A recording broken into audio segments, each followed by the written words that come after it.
Hi guys! Welcome to my first vlog. Ayan, pupunta kami ngayon sa Farm Plate Daraga Albay. Alam nyo ba kung saan yung Farm Plate Daraga Albay?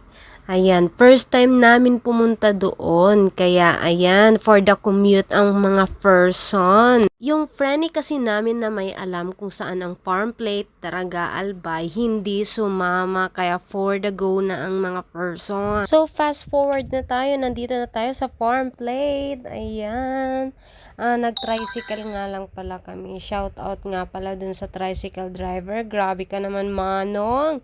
Kung makasingil ng pamasahe, imagine from 25 pesos, tatlo lang kami, ginawa mong 270. Kaloka. Pero hayaan nyo na, at least nakatulong kami, di ba? Kalimutan na natin si Manong driver. Dito na tayo sa Farm Plate mag-focus. Pumunta kami dito para hindi ma-stress kundi ma-relax. Guys, dito pala ginanap yung movie nila Barbie Imperial at Carlo Aquino. Dito lang naman yun ginanap, mga beshi. Kaya kung ako sa inyo, panoorin nyo na yung I Love Lizzie. Kung hindi nyo pa napapanood, ay sobrang ganda. Syempre, hindi na namin pinalagpas kung saan matatagpuan yung Farm Plate, diba? Taga Bicol lang kami, tas mauunaan pa kami ng taga ibang lugar. So, ayun na nga, ikwento ko muna sa inyo kung paano kami nakarating dito. From Pili kami, then sumakay kami ng bus, siguro mga 2 hours or 2.5 hours bago kami nakarating dito sa Daraga Albay. Then bumaba kami sa Banyag na kung saan nakita namin si Manong driver. Ay nako, na-trauma kami sa kanya. Just lang, grabe naman sa na-trauma. So yun na nga, prenesyohan kami ng 250. Arkila na daw yun, kami na daw tatlo. Nakipagmatigasan pa nga kami, sabi namin 25 lang po ang pamasahe, diba? Bakit naging 250? Ang sagot niya naman sa amin, ma'am, 200 na po ang isa, Arkila papunta doon. At dahil first time namin, okay, sige po Manong, pahatid na kami. Since Arkila naman, nagpadaan kami sa Jollibee drive-thru kasi hindi namin alam kung may pagkain ba dito or mabibilhan ng pagkain. Ay siya, mag-move on na nga tayo. So, ayan na nga pala yung chapel na kung saan nag-pray si Carlo Aquino. Mamaya, ipapakita ko sa inyo kung gaano yan kaganda kapag gabi. Nakakapagod nga lang talagang lakarin yan. Diyos ko, palaging pataas ang inaakyat namin para kami nag-aakyat ng bundok. Pero guys, ay grabe. Sinasabi ko sa inyo, worth it ang 800 na entrance dito. Kaya nga pala 800 kasi overnight na kami dyan. I-insert ko na lang dito yung mga details about sa inclusions ng 800 pesos. Pero sasabihin ko na sa inyo kung ano yung mga naaalala ko. So may free breakfast na dyan. Sa 800 may free breakfast na. And then, may tent na napakalaki and grabe, marirelax ka din talaga. Hindi ibig sabihin tent ay putyo-putyo na, ay Diyos ko, grabe ang service nila. Sa loob ng tent, para ka na rin nasa hotel. Tatlo nga pala kaming magkakasama, so sa iisang tent na lang kami. Pero tigi-isa naman kaming single na kutsyon yata yun. Then, meron na rin silang towel, libreng toothbrush, toothpaste, shampoo, then soap. Ayan, makikita nyo dyan yung parang bahay na bato. Restroom yan, mga Mars. Then makikita nyo yung mga bambong halaman na yan. Yan yung nagsisilbing separation or partition ng mga kada tent. Ayan, may nailagay ng isang tent. Siguro mag-overnight din sila. Siyempre malamang. Kudos din sa lahat ng staff ng Farm Plate. Ang babait nila. Grabe. Ayan, pinapabalik na lang nga pala kami kasi bubuuin pa daw yung tent namin. Sa 800 pala may kasama na din pa welcome drink which is buko. Ang sarap, ang fresh. Mind ko nga pala kayo guys, kung halimbawa nanggagaling kayo sa ibang lugar at gusto nyong pumunta dito, pwede naman kayong magpa-book and magpa-reserve. Halimbawa, ngayon kayo pupunta, dapat kahapon nagpa-reserve na kayo or meron na kayong reservation. Kami kasi nag-walk-in lang, buti na lang at konti lang yung mga nag-overnight kasi kung hindi, ewan ko lang kung meron pang slot. Ang start daw po ng pag-check-in dito is 2 p.m. hanggang 7 p.m. Open din po ito kung gusto niya lang pong bumisita. Dito makita lang ang farm plate. Pwedeng-pwede. 85 pesos lang ang entrance fee. If mag-overnight kayo, 800 per head. Marami ding cottages dito and restroom. Nagkalat ang restroom dito and napakasyalan ng mga restroom dito pang maharlika. Meron din nga pala kaming nadatnan dito na dito sila nagpi-prenup. Open din sila for prenup photoshoot. Kaya kung sino dyan magpapakasal, pwedeng-pwede dito sa farm plate, sulit na sulit ang bayad nyo, promise. So, ayan, dito naman, welcome si Carlo Aquino sa movie. Diyan siya pumasok ng unang-una niyang pagpunta dito.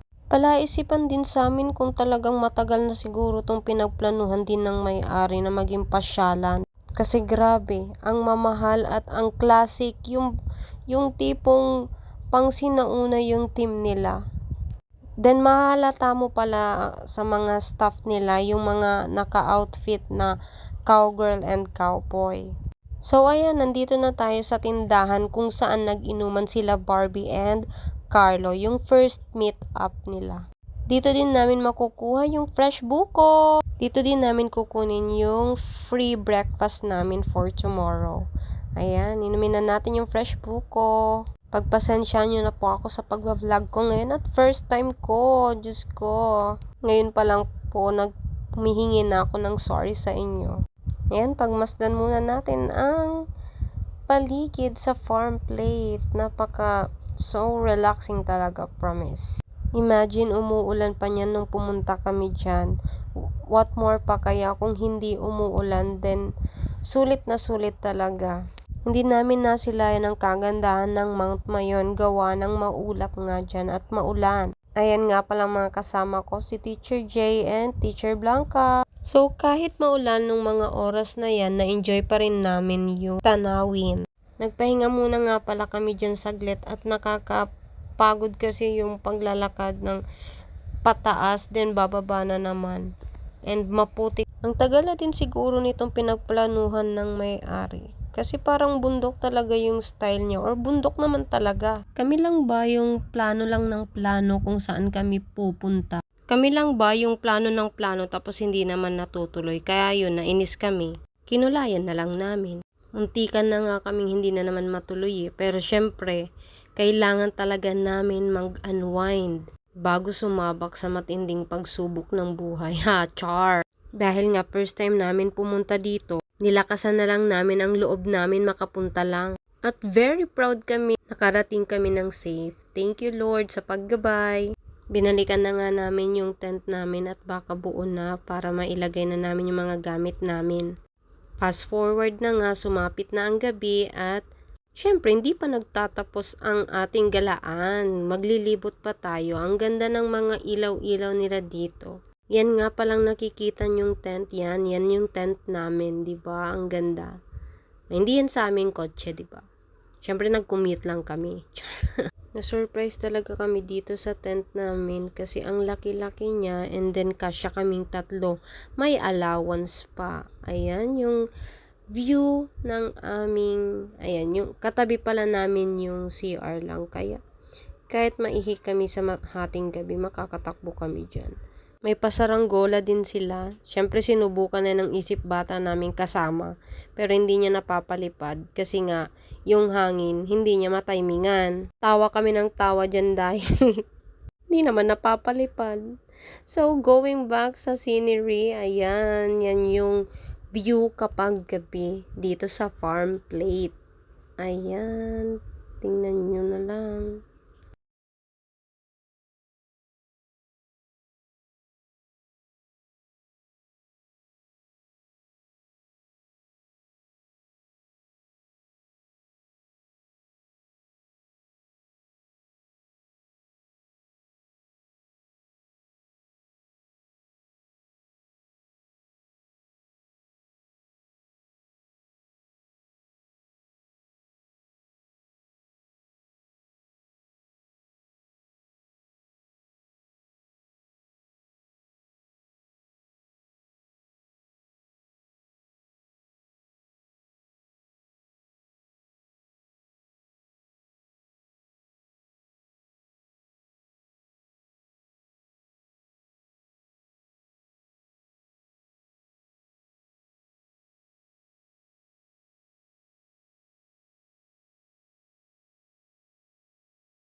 Ayan si Mayon.